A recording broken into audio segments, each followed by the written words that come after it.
Rochester Mayor Kim Norton going through a whole lot of issues, as all of our mayors are, all of our leaders are, because these are unprecedented times. But Mayor Norton had spoken with the governor earlier today, and we kind of talked about what that conversation sounded like. I wanted to move, though, into the Emergency Operations Center and kind of explain what activating that means. Yes, so the Emergency Operations Center will open. I believe they're starting today, but our first meeting will be tomorrow. It's out at our Fire Station 2, and it's set up for these types of incidents. Of course, nobody hopes that you ever have to use it, but it is there for this purpose. So it's Give me an example, though, because people will draw their own conclusions, and I just want to be clear. Well, it's a center where leadership and first responders can go to talk together, to plan.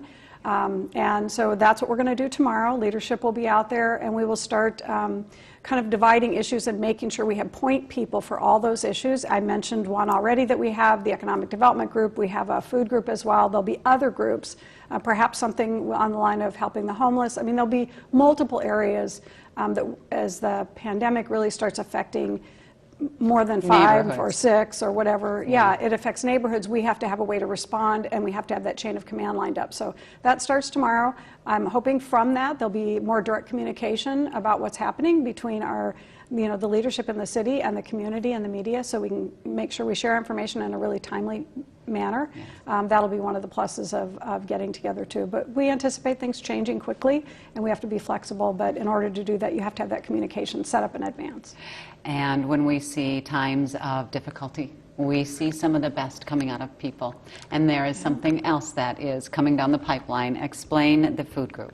Yeah, so we've had a food group that's been meeting daily, not physically, but online. And so all the normal people you would think, all those wonderful nonprofits that do services, our school district today served 1,000 meals. After 3 days of finding out their schools are closed, they served 1,000 meals to kids that were on free and reduced lunch or had the need. And so in working with Channel 1, we're going to help support that effort. So in addition to the schools feeding students, Channel 1 will be there at many of those same places, which there'll be up to 20 locations next week already set up with boxes of food for families to take home for a full week of food to feed the entire family. And the school district is providing trucks to pick up the pallets of food and deliver them at the 20 sites around town. Many organizations are gathering. There's just so many in this community. Family Service Rochester, United Way, I mean, Cradle to Career, the group of people on the call, I hate to even start naming because there's so many.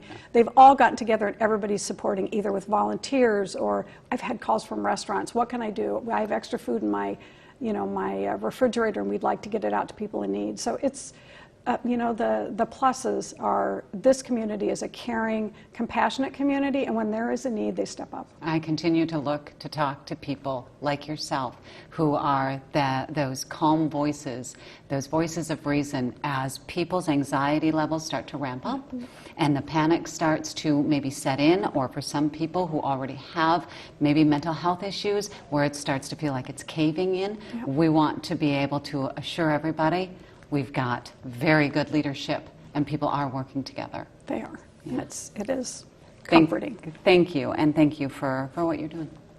Thank you. We'll be back.